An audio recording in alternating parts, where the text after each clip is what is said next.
Hello and welcome to the Music Survival Guide, the independent musician's guide on how to survive in the music industry. My name is Phil, a mixing and mastering engineer. Hello to you, I hope you're doing very well out there in podcast land.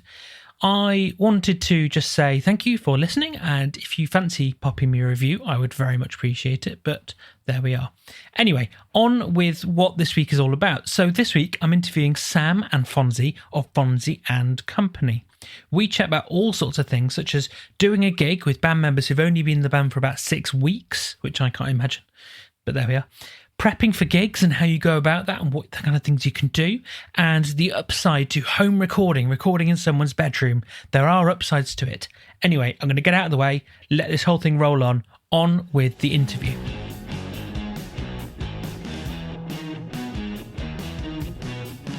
So today on the podcast, I'm joined by Fonzy and Sam of Fonzy Company. How are you both? Hello. All right. Yeah, not too bad. Thank you, mate. Yeah, cheers for having us. Very much so. Welcome along. So my first question, as always, is from a random question generator. So Jesus. It's an interesting one. It's quite philosophical, I think. So my question is, if you were to be put into solitary confinement for 6 months, what would you do to stay sane? That is wow. Deep. Yeah, man. Yeah, I didn't expect it to get to that extreme so quickly. Jesus. Sam, mate, I'll let you. I've got to think about this one. Solitary confinement and what would I do to keep myself sane? That is a good one. God, so many options. What, do you get like anything you like? Like, do you get like one item or like... Yeah, it's just a Desert Island Discs vibe. Let's say you get one item. One item, okay. One item. All I can think of about now is, I guess a book would be like a key one. That would be good, like... One book for 6 months? Well, it depends how long I'm going to be in solitary confinement for, I guess. 6 months. Oh, you did say 6 months. Yeah, those Mr. Men books are going to get old very quickly. I'd speak to them really quickly. I have to start the Little Miss ones. Oh, yeah. What about a Kindle? A Kindle, a Kindle would be good. Load that up with... Hold on, if he wants a Kindle, I'm getting a phone to get off the island. Well, this is solitary confinement. The islands weren't mentioned. That's true. Yeah, I go... a Kindle would be good. I tell you what, a Kindle, and I definitely load up on it, because I know I've got a lot left, actually, of... what's it called? Necronomicon. H.P. Lovecraft. That'd be a good slow burner, just gradually each day. Do a story from that, and I think that would keep me sane. Reading about other people going solely insane, that'd probably keep me going. So yeah, I think a copy of the Necronomicon, I'd be sorted. I think 6 months, I'd just about manage, I reckon. I'm reading Michael Barrymore's biography right now, so I don't think it quite contrasts in comparison. It's a bloody good read, though. It's definitely keeping me like, something to like, I don't know.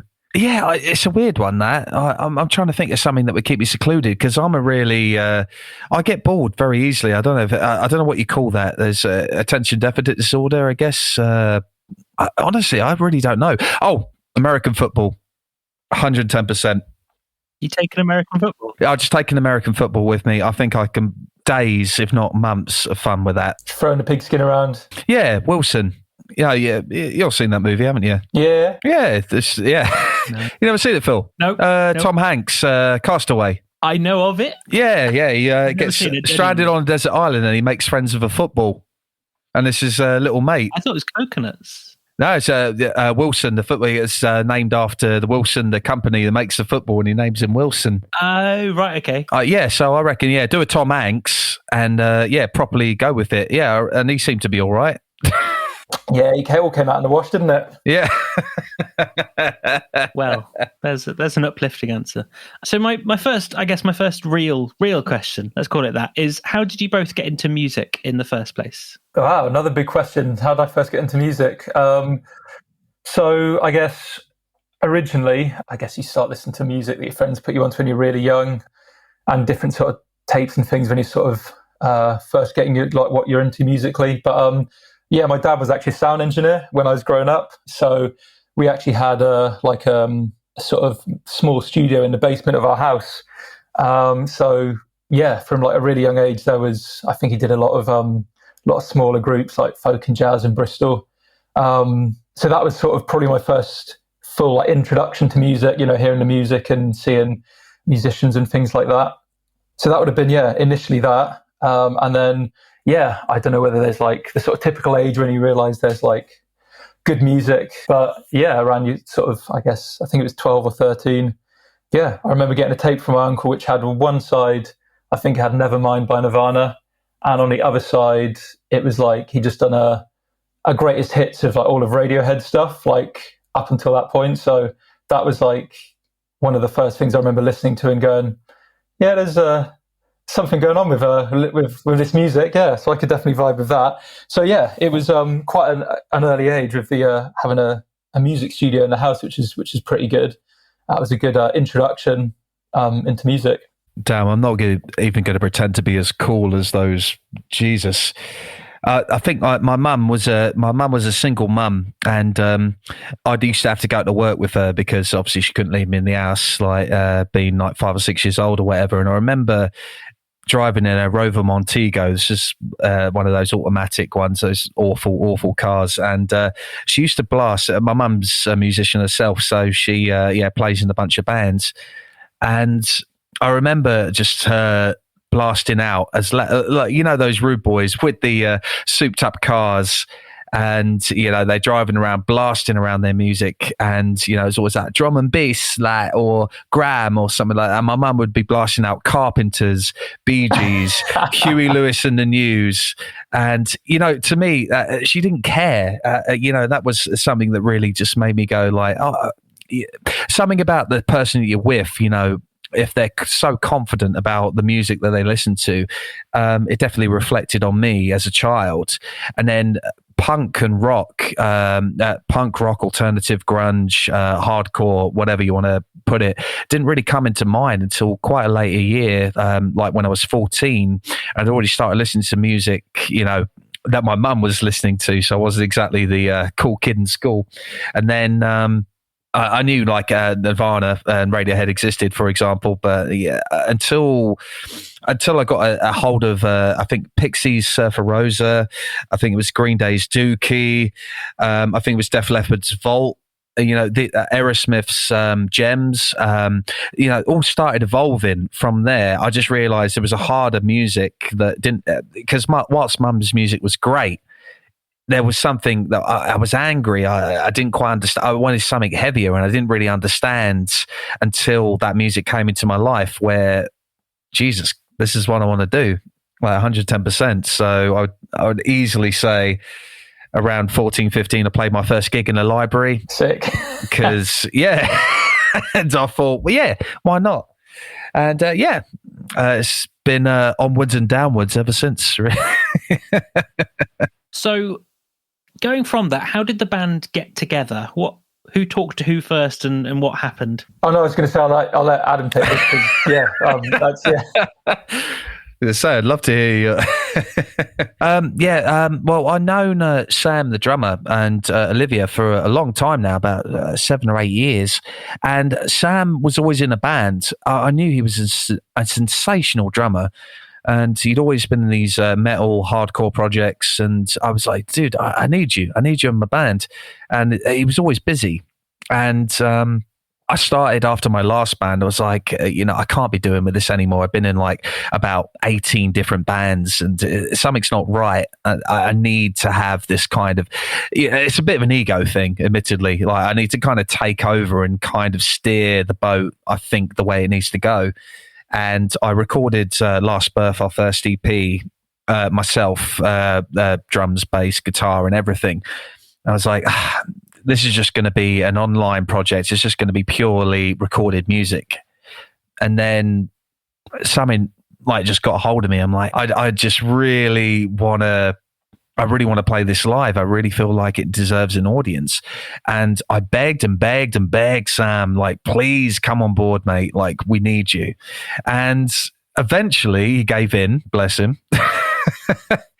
And so I also wanted like another singer, a female vocals, because been brought up with, again, like Carpenters, Angus, Julius Stone, No Doubt, Distillers. Like the female vocal to me is almost not essential in a band, but I think it is, it's a priority for me, definitely, especially when songwriting. I think there's just some beauty about a female vocal, like in any tenor, baritone, soprano, whatever, that just brings that kind of tonality that I believe makes great music that most dudes can't do.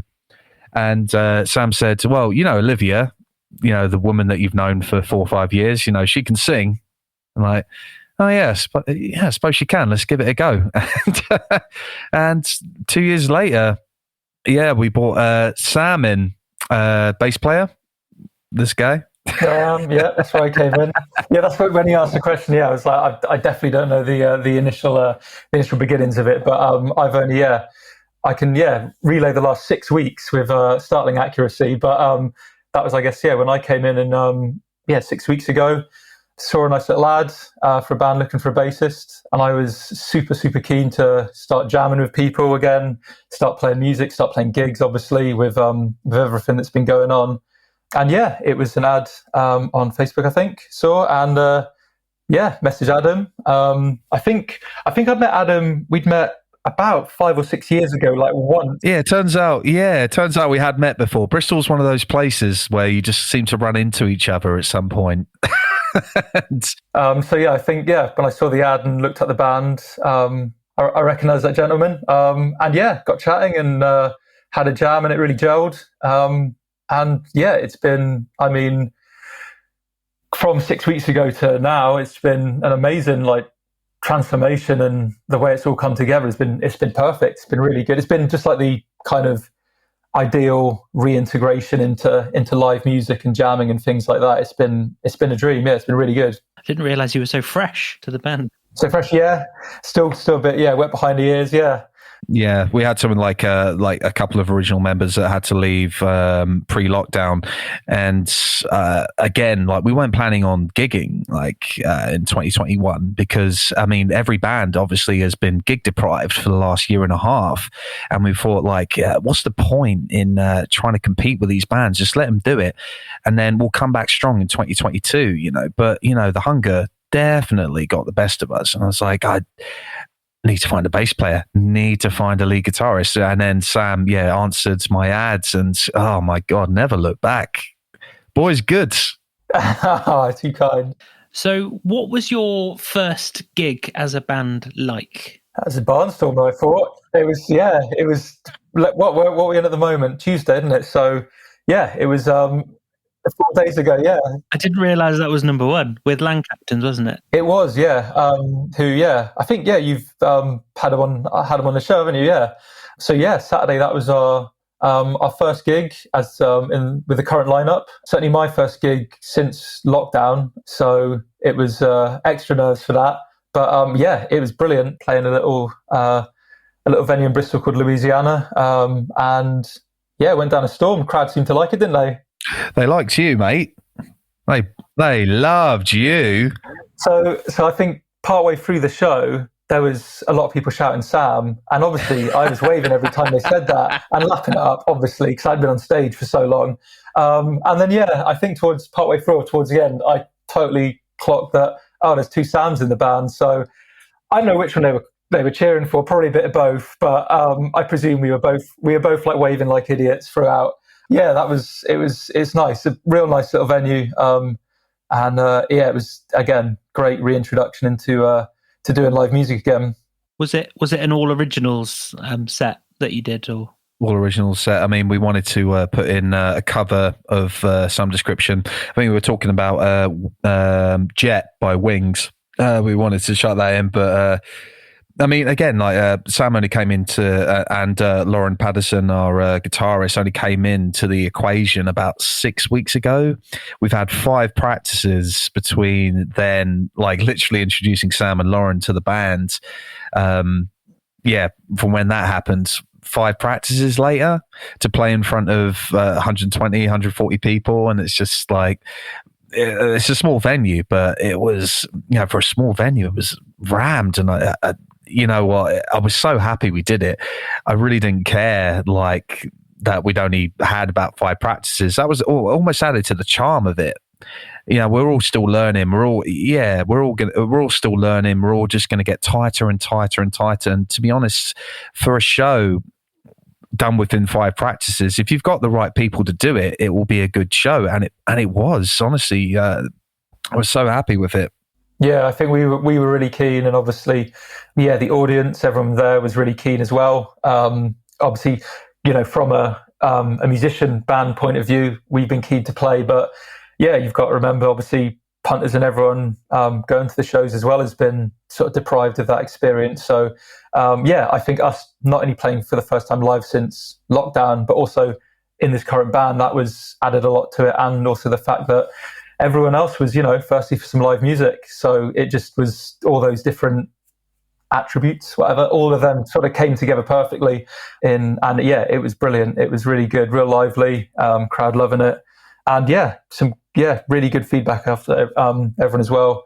And again, like Adam said, after 5 practices, it was brilliant. And there's only obviously going forward, improving, getting tighter and everything, and really finessing that as well. So nice to be working on a project like that. Was there added nerves given that the material will be untested before a crowd until that point? I had I came down with a cold like about 4 or 5 days prior, and I'd done all the swabs and that, and I admittedly, like, I knew Sam and Lauren were sounds. Like, we'd had enough practices, like, especially like the last practice, I think I was just like, this is it. This is the band. This is the sound. This is everything I want this show to be. And then Bugger Lugs here gets a sodding cold. I was just like, well, I was more nervous from my voice. I knew Sam was going to do his thing. I knew Lauren was going to do her thing. I knew obviously Liv and Sam, drummer and singer, were going to do their thing. Yeah, the more nervous about my overall performance, if anything. Yeah, I could leave these guys to, I could walk off the stage and I guarantee it would have still been a good show. Last practice, you should have heard him, honestly. And you just look at it because I decided to step off. But where we practice has got a big old stage. You could basically do a gig in that practice room. And I stood off the stage and I just watched my band. I watched Sam, Lauren, Liv, and I was just like, "This is the band. Like, this is what I want. Like, this is incredible." Like, and I do think, even though like you might bugger up a few notes, you might play a few wrong things, but I think the soul and the feel and the confidence on stage is more entertainment to me anyway. If you're having a good time, the crowd's having a good time, sort of thing. And if you can kind of observe that you're not necessarily playing your best, or like, make a few duff notes, if you're having a good time, the crowd will go along with it. And I believe that makes a good show. And honestly, I buggered up most, if anything. These guys have only just come in 6 weeks ago. And I've been playing these songs the last 2 years. And if anything, I buggered up the most. But I really don't care about that. Obviously I'll go back and practice and get a lot tighter, but no, I couldn't have been more happy, so nerves were the last thing on my mind. Just wanted to go excited. I mean, about the nerves, I think I was initially quite surprised at how, sort of on the run up to the show, I really wasn't feeling many nerves, and I thought that was a bit odd, seeing as it was a new band, new songs for me anyway, and the first show in a while. And I think generally, it sort of on the night, after sound check and everything, I was a little bit nervous, but time and time again, for shows I usually get a little bit nervous initially, but once you start kick the show off and you're really grooving and really having a good time, I think a lot of them sort of dissipate and disappear. And talking about the sort of performance and everything, certainly for myself, playing these songs live for the first time in front of an audience, really, I don't know how really hard to describe it, but I definitely felt like I was playing songs that were sort of new to me, which I'm sure helped with the performance as well. Yeah, it was a typical thing as well. Blinking it's sort of finished. It was for the set we played, which was I think 45 minutes to an hour or something, it finished, and I was sort of like, oh, that's we're done. We played all the songs, played the whole set. What a load of fun! But it just goes so quick because when you're looking forward to something that much and you're just in the moment, it really just it goes by so quick. So it was. But yeah, still got the nerves a bit. But like you say, after a few songs, you're sort of thinking, God, whatever was I worried about? These guys have got it. I've got it. We've got the audience in the palm of our hands. There, it's going down a storm.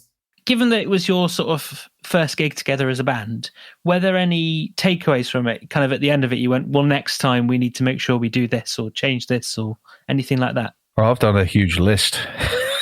I think there's a few bits, weren't there? I think it helped that because we've got sort of bits and pieces of where people had sort of recorded it and things like that, so you can watch it back. I've certainly done that with other gigs I've played.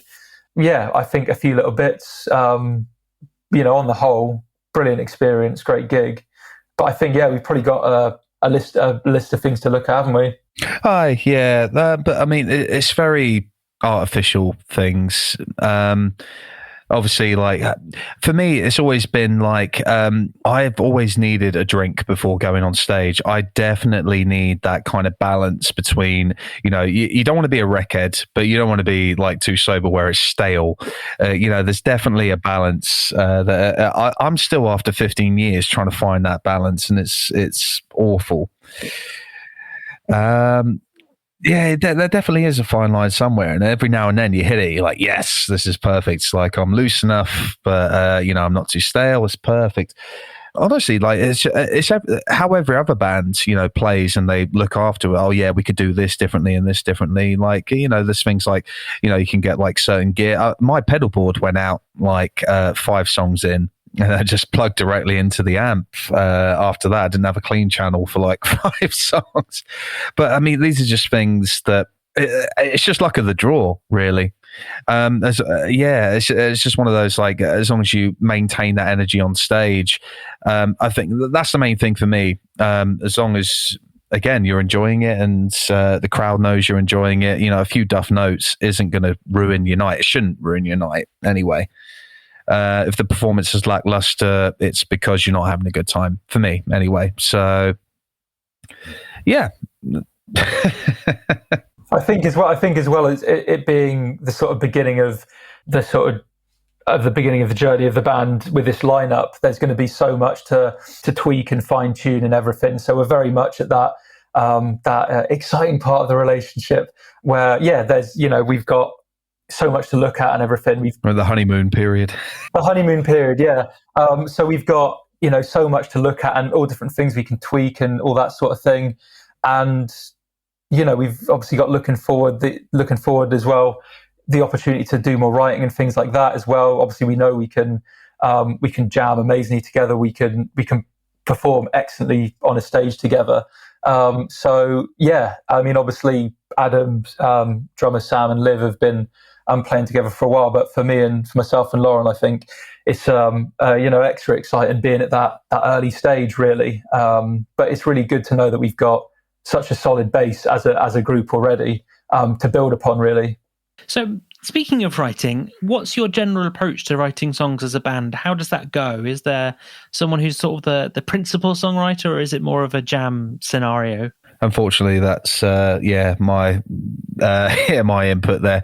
I'll usually bring a couple of songs or a couple of riffs in. I'll start writing lyrics pretty much immediately, start writing a vocal melody, things like that. That's basically been our whole back catalogue so far. I will...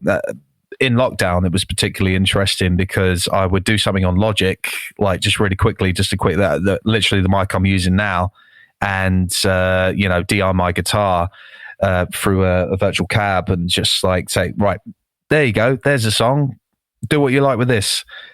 And it's been interesting to hear. Have fun. Yeah, and it's interesting to hear that back because I come up with the initial ideas, and I don't like to think like I'm the songwriter or whatever. You know, everyone in Fonzy and Company has their say and has their own voice, and like it's incredible to hear, because I'll write a song and I'll have such an idea about like where the song is going, and then honestly, like Sam can just put a completely different beat. I'm like, whoa, this I like, that sort of thing. Yeah, it's so strange. But I'll initially come in with the idea, and we'll just adapt to it, really, and then just as you said, jam it out, and see where it goes from there. Sam, you're yet to go through this process, this grueling process of songwriting.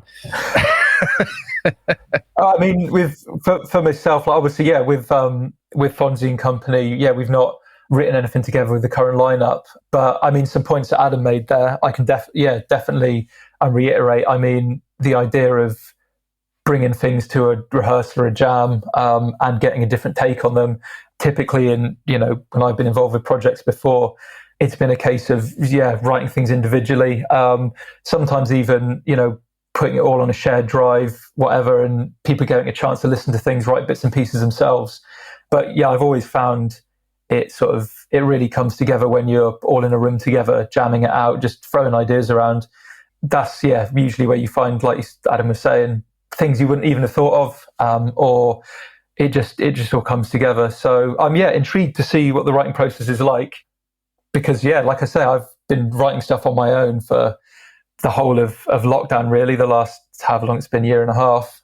So it's going to be nice to put ideas to other people, and tackle other bits and pieces other people have written and see what we come up with, really. I think it's a really healthy way to do it, in that someone can bring their ideas to the rehearsal room, and then everyone gets a chance to sort of take it apart and add their own little kind of flavor to it, because it's doing things like that allows you to find the actual voice of the band rather than the voice of one band member. I think it's a really good way to approach that kind of thing. Do you find that when people come into your studio, Phil, that you have like one guy that's like clearly like the predominant guy, and the rest of the guys are just kind of like going along with it, or like is it a mixture of both? Or well, I mean, I don't really have people here because I predominantly do mixing, you see, rather than recording. I do a bit of recording, but I'm more of a mixing engineer.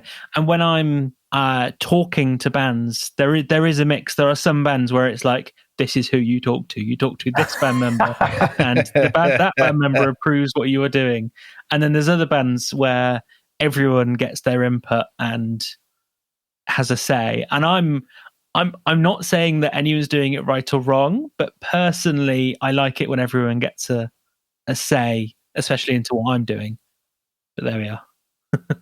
I'm definitely all for, even if it is, like a track that's been predominantly like, a lot of it's been written, like Adam was saying. If someone gives you something and says, here's the basic structure and most of it's been done, you can, like you said, sort of take it and have fun. That's a nice thing as well. And I think that, that almost gives it that element of trust, I think, as well, being able to bring things to the table that you can sort of show to people and have the confidence and the trust to just put it out there, really, and see what people think. I know I didn't really start putting stuff out that I'd written to groups, not until only a few years ago. I'd always been in projects where I'd predominantly been taking other people's ideas and putting a bit of my own twist on them. But when you get to that stage where you can just put stuff out there, it really adds to the group dynamic. And like you say, you get the sound of the band rather than one person, which is great. So moving over a little bit, how do you approach recording? I mean, Sam, you, as 6 weeks in, you probably haven't yet, but in general, how does the band approach recording? Do you record yourselves or go into the studio, or what's your approach to that? We are DIY AF, have been for the last 2 EPs and the latest single. It's done by a good mate of ours called Mark Hanlon. So he used to be in a band called Fragile Things, who were majorly popular. Was a singer of Heaven's Basement. So, I mean, the guy's been around. He knows what he's talking about. And it was literally in his bedroom. because we were going to go to Rockfields in Wales, 2019, I think, to record the second EP that we did.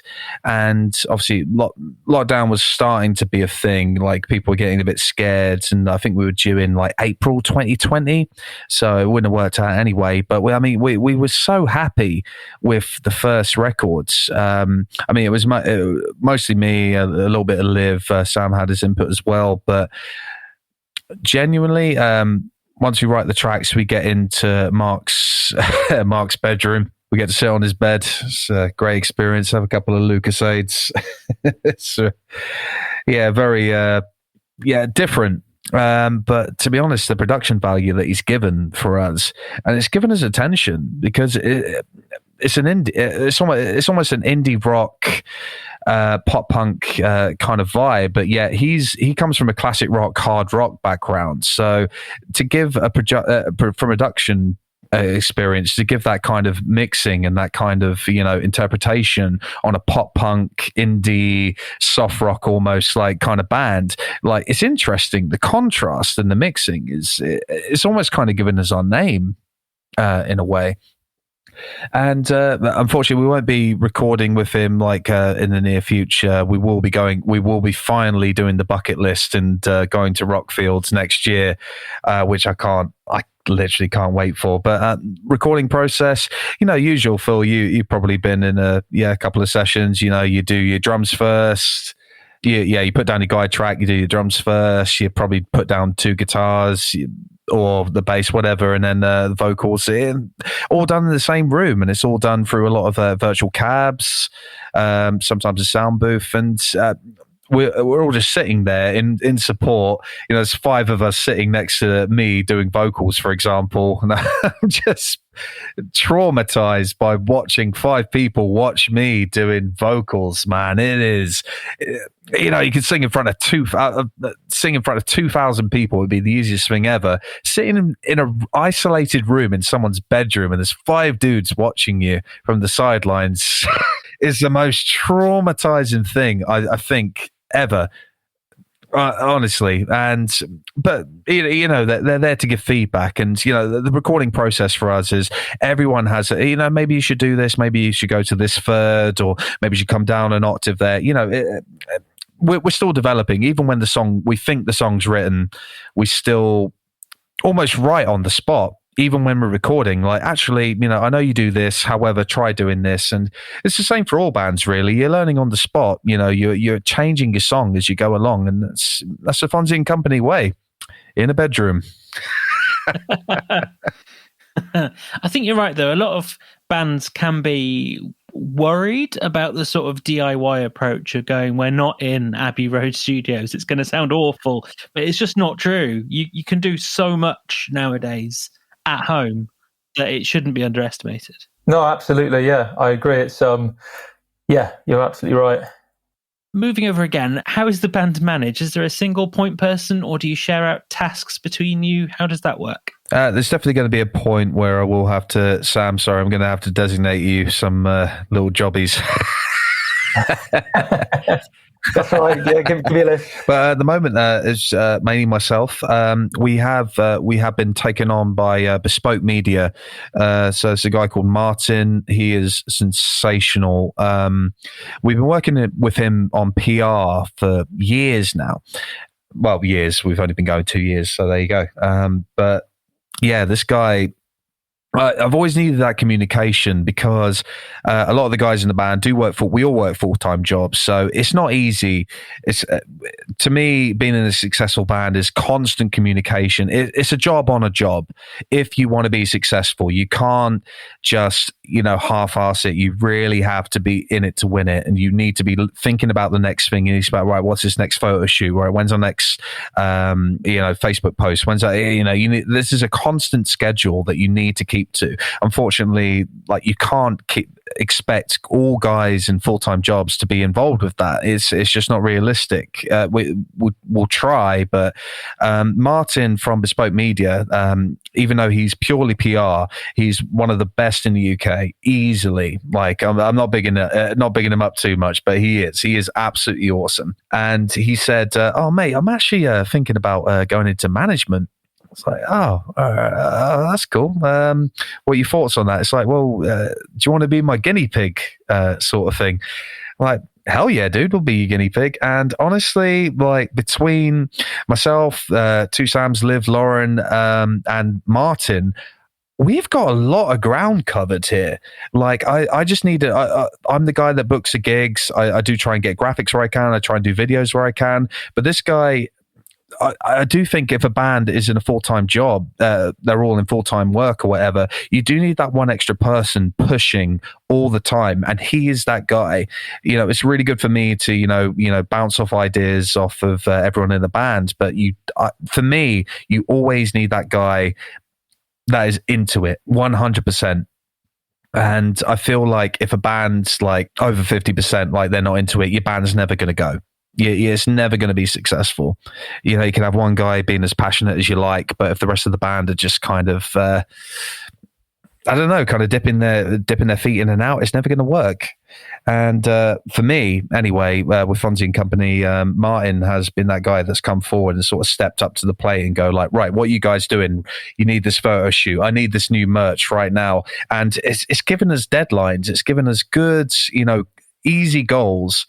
And for me, along with obviously talking to the guys in the band, has been a godsend. It really has. Yeah, I think communication is definitely key, isn't it?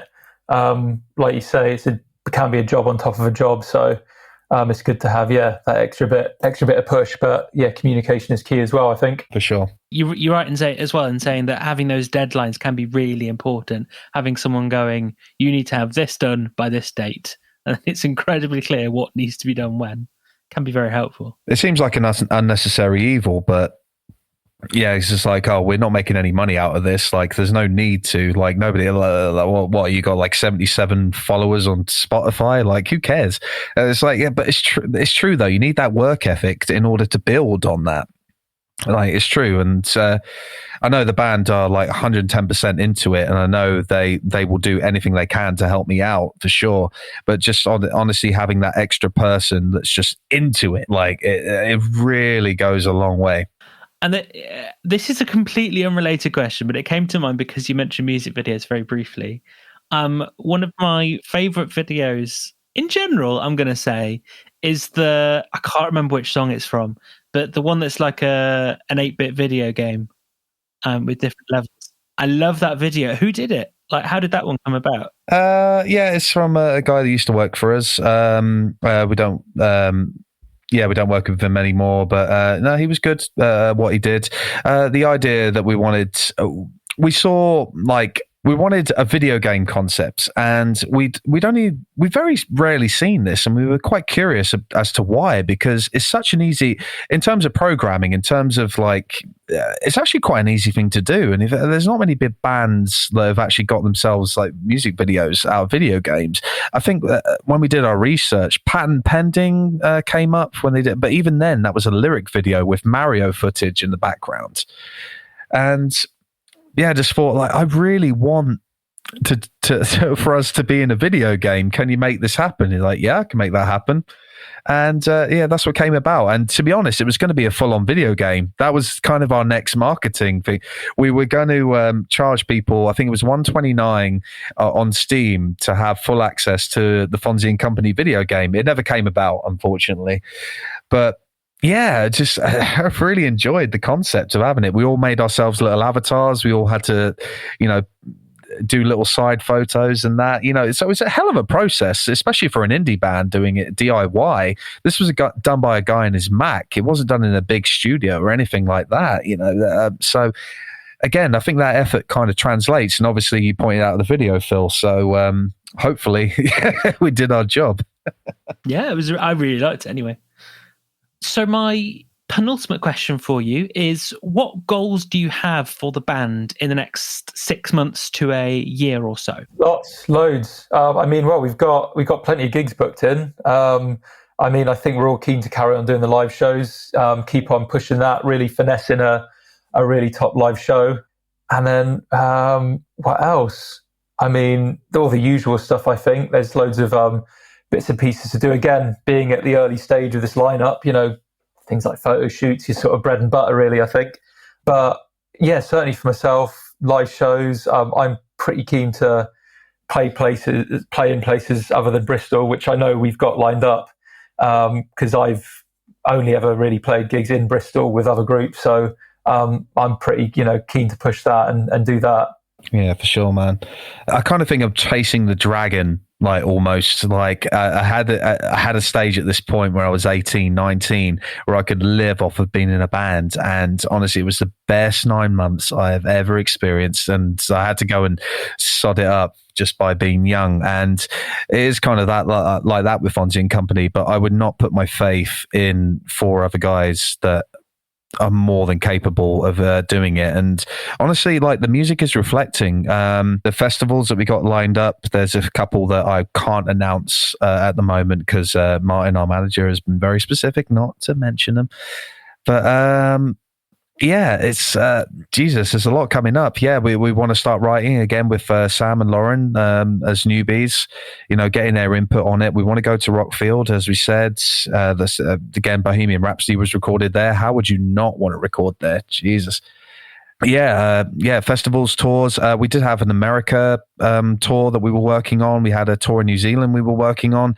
We just want to pick up where 2019 kind of let us down, sort of thing. Because whilst we're a young band, we're ambitious and we know what we want and we know how to get it. It's just a matter of picking up where we left off from. We're basically almost starting again, almost at this point. But it's just picking up from there. Nice new live recordings, nice new photos, nice new videos, just everything a band does, just times 10, essentially. Yeah. Coming, when you were saying about picking things up again from where you sort of left off, for myself, sort of coming into it, it definitely, I think it definitely felt like I was coming into, stepping into a moving vehicle, as it were. I was, impressed at how that, I think we had a few gigs already lined up. I think the gig we played on Saturday was already in the works when I first met up with Adam. So it was really great to feel, while everyone wants to get back into playing live and putting out releases and things, it was really good to get back into, like I say, not a great metaphor, but basically a moving vehicle, knowing that it's, it's going somewhere. And there's a lot of, I was going to say a lot of gas in the tank. That's just pushing the metaphor too far. It was good to, let's go full hog then, shall we? Yeah, plenty of gas in the tank, pedal to the metal, the big horizon on the horizon or whatever. But it was there you go. So pushing the road trip metaphor to its full potential there. But yeah, it was good to do that, come into something that's already going full throttle and really just be able to add to that.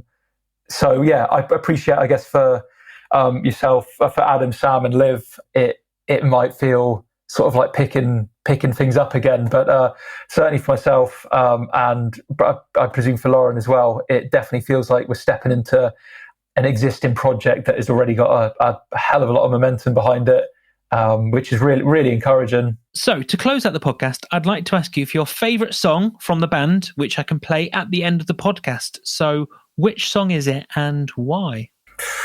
That's toughy. I'm going to go straight from what has been funnest to play, and it's got to be, is it going to be a toss-up? I'm thinking Queen of Nothing comes to mind, because that is just, a full balls out of the bathtub like riot to play and to listen to, and obviously the video, like we mentioned earlier, is cracking as well. So I think it would be Queen of Nothing, because that was in fact, I think when we initially had the set list, I don't think, for some reason, I didn't have Queen of Nothing written down. I must have misheard it, and I think we decided the set list and came back the next rehearsal, and I think one of you was like, right, we'll run Queen of Nothing, and I was sort of like, We're playing that. We are playing that one. Yeah. So I think that's been a firm favourite of mine since I got the huge list of songs that Adam initially sent me, which was it was a lot more than I thought. But I think I managed to get the hang of them within the first week or two. But yeah, I think I'd say Queen Enough, and that'd be my choice. Yeah, I'll go along with that. So this is Fonzy and Company with Queen of Nothing. Guys, it's been really great to talk to you. Thanks for having us. Phil. Yeah, it's been a joy.